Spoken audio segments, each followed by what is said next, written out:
It's easier to see someone's true nature than most people think. You don't need years of psychology books, deep conversations, or spiritual rituals. The truth about a person is always leaking through, in the smallest reactions, in the quietest details. Most just don't know where to look. Carl Jung believed the human psyche can't truly hide. The unconscious mind reveals itself whether we like it or not, through admiration, judgment, power, and fear. But here's the unsettling part. Most people don't want to see it. Because once you learn how, you can never unsee it again. Think about it. How many people have worn kindness like a costume? How many have smiled while secretly competing with you? How many relationships felt safe until one small moment exposed everything? The mask may be convincing, but the truth is always visible to the trained eye. You must look to the right thing, decoding what the soul says when the ego is distracted. 2 simple clues reveal who someone really is. Once you understand them, you'll never look at people the same way again. You're about to discover what most never will: how to recognize authenticity and deception in seconds, how to see the shadow behind the smile, and how to protect your peace by finally seeing the truth for what it is. The first clue to understanding someone's true nature doesn't come from what they say.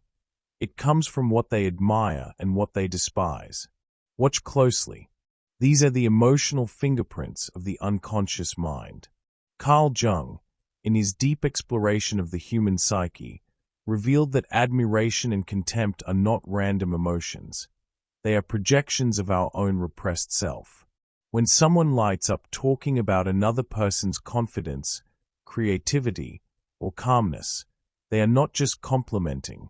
They are revealing a hidden desire to embody that same energy.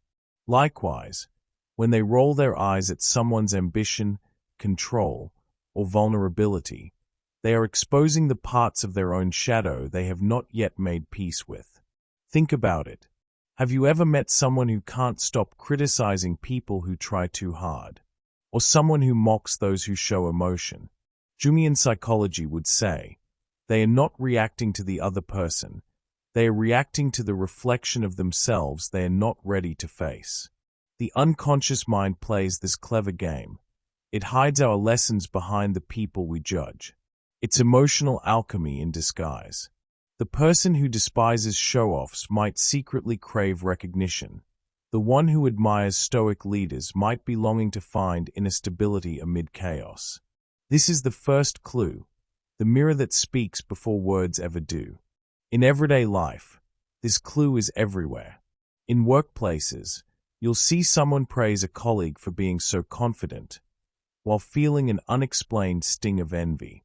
In friendships, admiration often comes with comparison.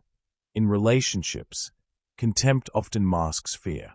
The person who says I could never do what she does may, in truth, be saying I wish I could. In shadow work, these emotional reactions are not mistakes. They are maps. Each one points toward inner transformation, toward the individuation process Jung described. The sacred union between persona and shadow, the light and darkness within us. There's a subtle art to reading these moments. The next time you feel admiration rising in your chest, don't just smile, study it. Ask, what does this reveal about me? When you feel irritation towards someone's traits, don't rush to judge, pause and reflect. Maybe it's your wounded healer reacting, the archetype inside you that knows pain because it has lived it. By bringing awareness to these reactions, you begin the alchemy of the self, turning unconscious patterns into conscious gold. That's how the power of the mind starts to rewrite your emotional story. This first clue isn't about labeling others. It's about decoding the symbols of your own consciousness.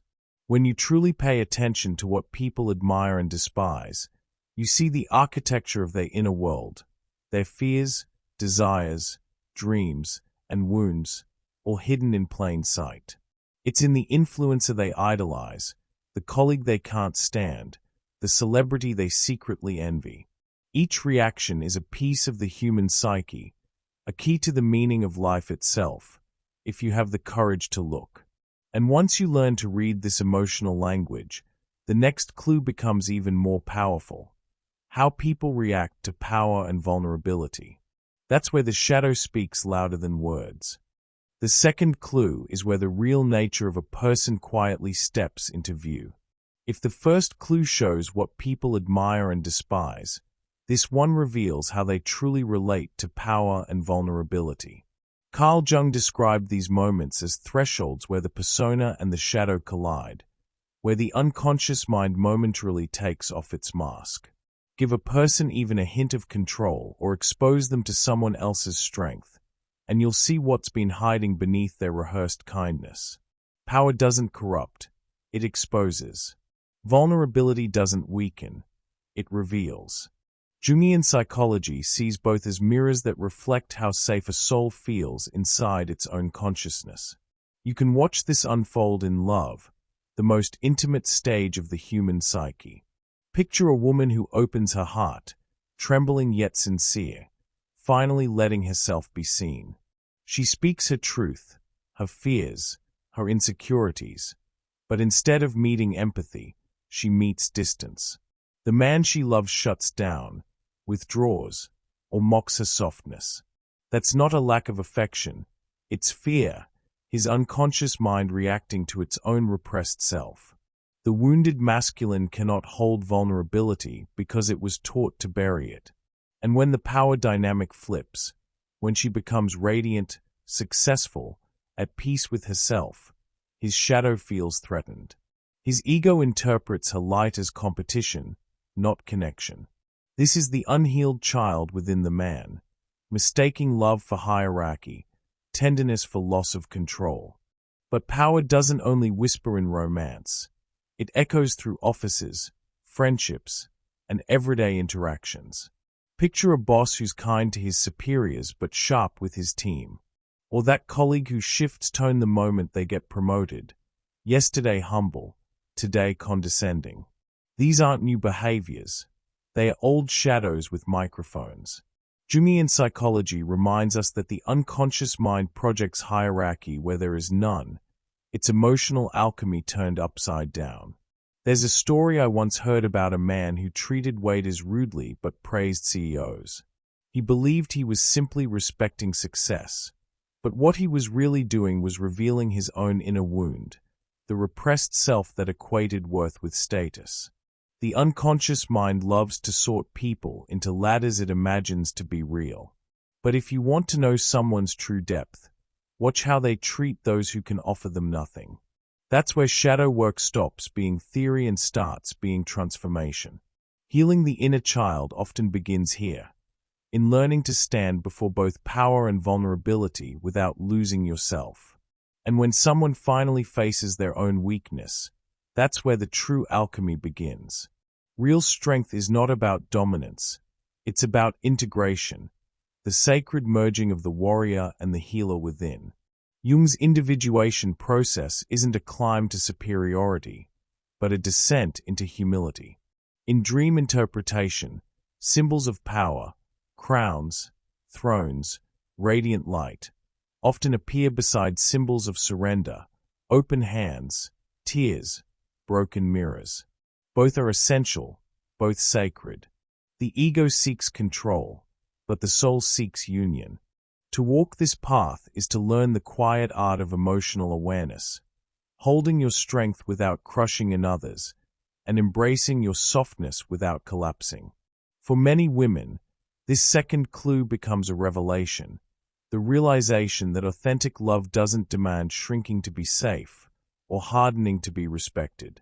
The power of the mind is found not in control, but in balance. To stand tall without towering, to kneel without submission. And as you start to see people through this lens, a quiet question begins to rise inside. If power and vulnerability reveal so much about others, what might they be revealing about you? It's one of the strangest paradoxes of the human psyche. We spend our lives trying to understand others, yet most of the time, we are just staring at our own reflection. Carl Jung called this phenomenon psychological projection, the unconscious tendency to see in others what we refuse to see in ourselves. The unconscious mind is a brilliant mirror maker. It paints the people around us with the colors of our hidden emotions, fears, and desires. In Jungian psychology, this is not a defect, it's a language. What we admire or condemn in others is simply the psyche's way of showing us the parts we've lost or denied. Shadow work begins when we stop analyzing people and start listening to what our reactions reveal about us. Think about it. You meet someone and instantly dislike them, even though they've done nothing wrong. Or you're drawn to someone's quiet confidence but feel strangely inferior around them. That's not intuition, that's projection. The human psyche externalizes what it can't yet integrate. The unconscious mind turns people into screens where our unhealed stories play out. Jung once said, "Everything that irritates us about others can lead us to an understanding of ourselves." When you feel that subtle tension around someone, envy, comparison, or discomfort, it's not always about them. It's the repressed self whispering, "Look closer." You can see this most clearly in friendships, especially between women. Two friends can be inseparable, sharing dreams, laughter, and secrets, until one of them begins to grow. Maybe she changes careers, finds her voice, or heals an old wound. Suddenly, something shifts. The other starts pulling away, offering faint praise or subtle criticism. "You've changed," she says.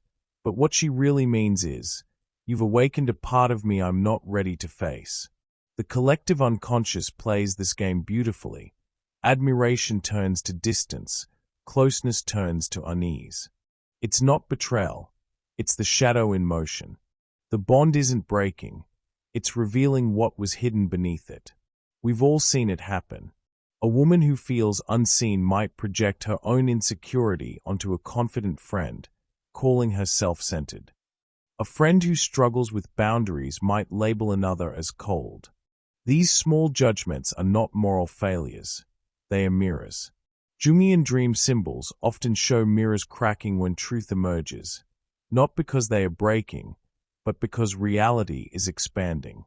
Emotional alchemy happens when you stop blaming the reflection and start understanding what it's showing you.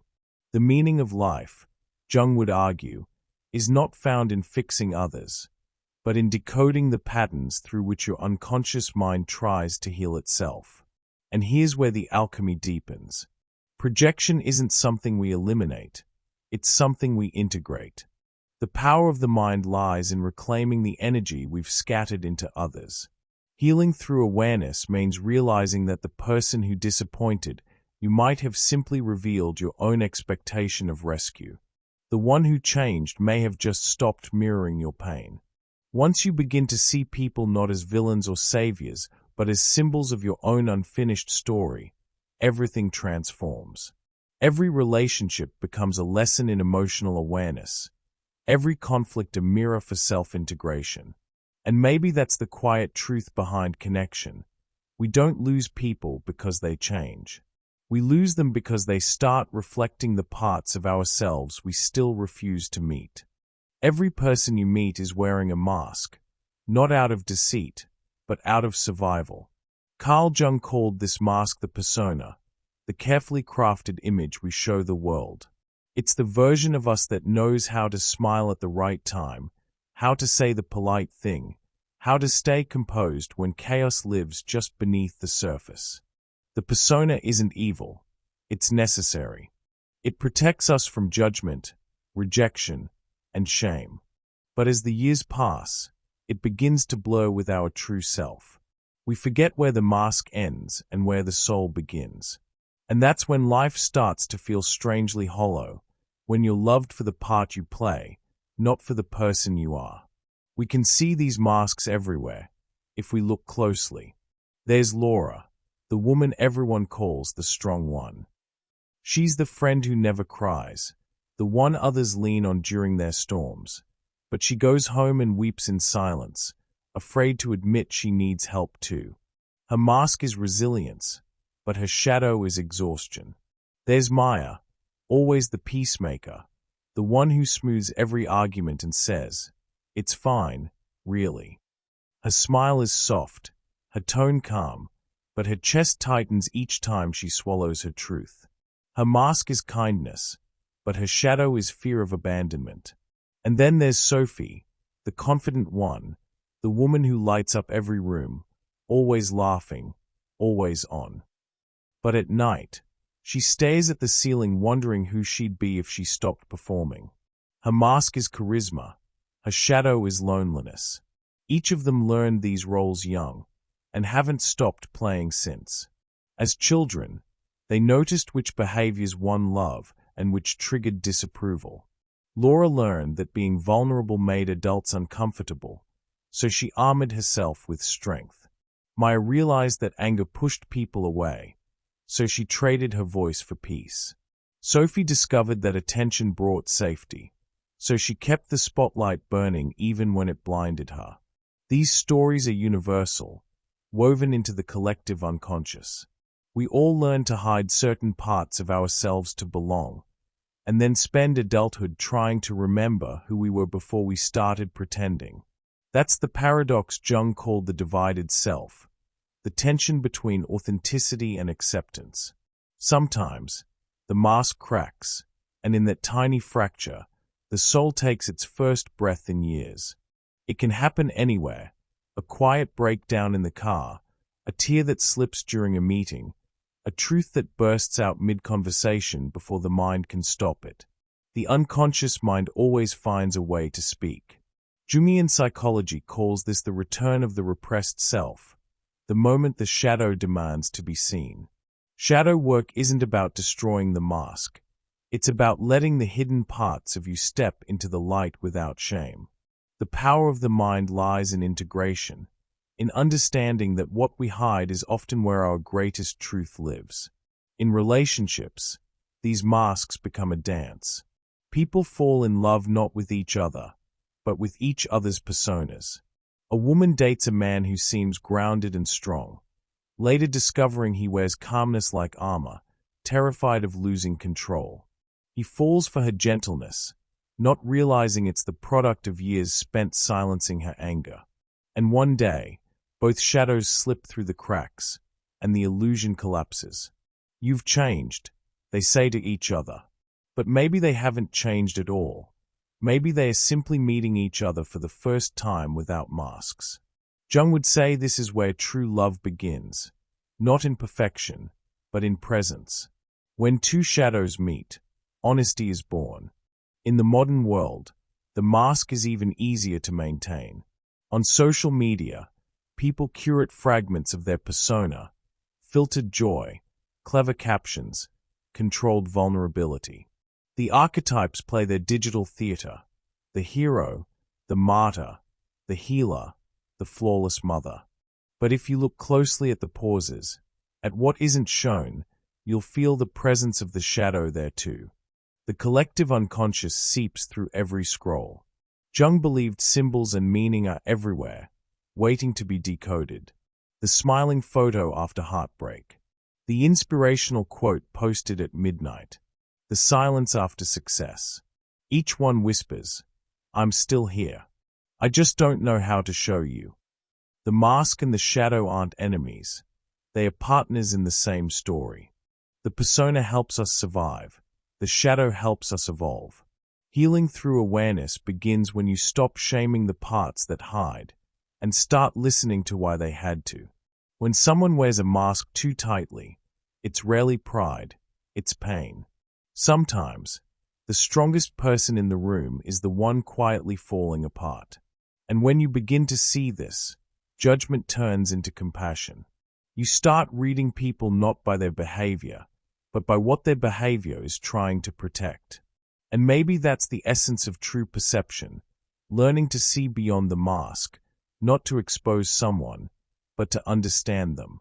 Because behind every performance is a story, behind every smile a survival instinct, behind every silence a soul waiting to be known. And once you start recognizing those invisible patterns in others, something profound happens. Your awareness becomes a mirror itself, reflecting not just who they are, but who you've been hiding too. Awareness is the most subtle mirror of all. It doesn't reflect faces, it reflects truth. Carl Jung believed that once we become conscious of our projections and shadows, life itself begins to speak to us in symbols. The unconscious mind stops hiding behind people and starts revealing itself through patterns, coincidences, and timing. This is what Jung called synchronicity explained, the mysterious alignment between inner transformation and outer experience. It's as if the world rearranges itself to show us what we most need to see. But few people notice, because they are too busy reacting instead of observing. Awareness isn't about seeing more, it's about seeing differently. Everyday life is full of these invisible signs.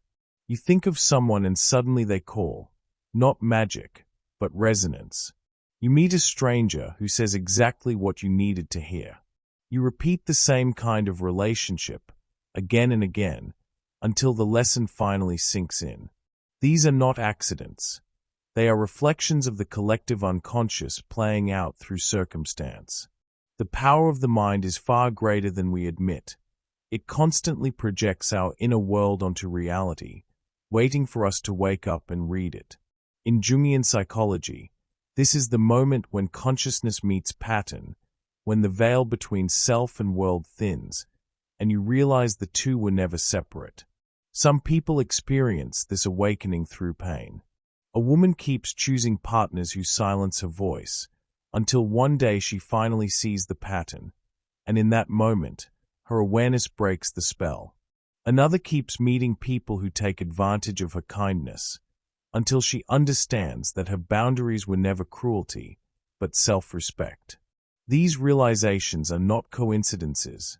They are milestones of individuation. Every emotional wound, every disappointment, is a mirror turned inward. The question isn't, why is this happening to me? But what is this trying to show me about myself? That shift, from victim to observer, is the birth of inner alchemy. The mirror of awareness is also compassionate. Once you begin to see life this way, you stop judging so quickly. The person who snapped at you might be drowning in their own shadow. The friend who grew distant might be facing a mirror they are not ready to look into. You start noticing the subtle language of the human psyche everywhere, in tone, silence, posture, timing.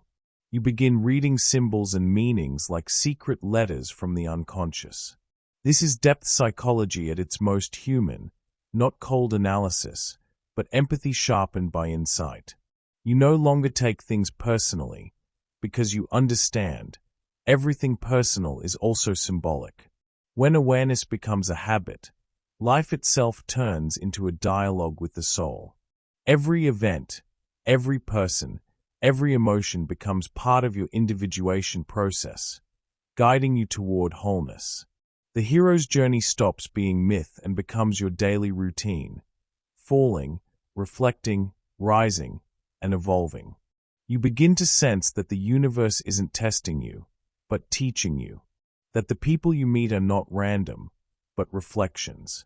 And perhaps that's the deepest secret Jung ever hinted at. Awareness doesn't just change how you see life, it changes what life shows you. And so, as you move through your days, start watching with softer eyes.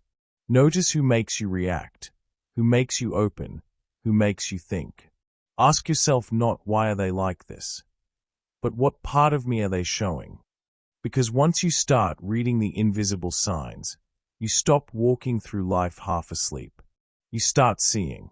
And in that moment of clarity, you realize you were never surrounded by strangers, only mirrors. When you start seeing people through Jung's shadow lens, everything changes. You stop believing in masks. You stop mistaking charm for character. You begin to notice the subtle tremors, the look that lingers too long, the compliment that hides competition, the silence that screams discomfort. The truth was never hidden. It was just unrecognized. Once your perception sharpens, the world starts revealing itself in ways most people never notice. But awareness isn't meant to make you colder. It's meant to make you wiser. Because when you see the shadow in others, you can finally recognize your own. The unconscious mind speaks in symbols, in patterns, in repetition. Every person who triggers you is a messenger from the self, reminding you where light still fears to go. Jung called this the alchemy of the soul, the moment you stop fighting darkness and start transforming it. So now ask yourself, who have you seen differently after hearing this? Who, without knowing it, just revealed the truth of their own nature through the two clues? And deeper still, what do your reactions reveal about you? The mirror never lies. It only waits for you to look. Maybe that's what consciousness really is, the quiet courage to see things as they are, not as you wish they'd be. And once you see the truth, it changes you. Not instantly, not dramatically, but permanently, in the small, silent way that wisdom always does. If this awakens something inside you, don't let it fade. Stay in this space of awareness. Subscribe to the channel, turn on the notifications, and keep exploring this inner world with me.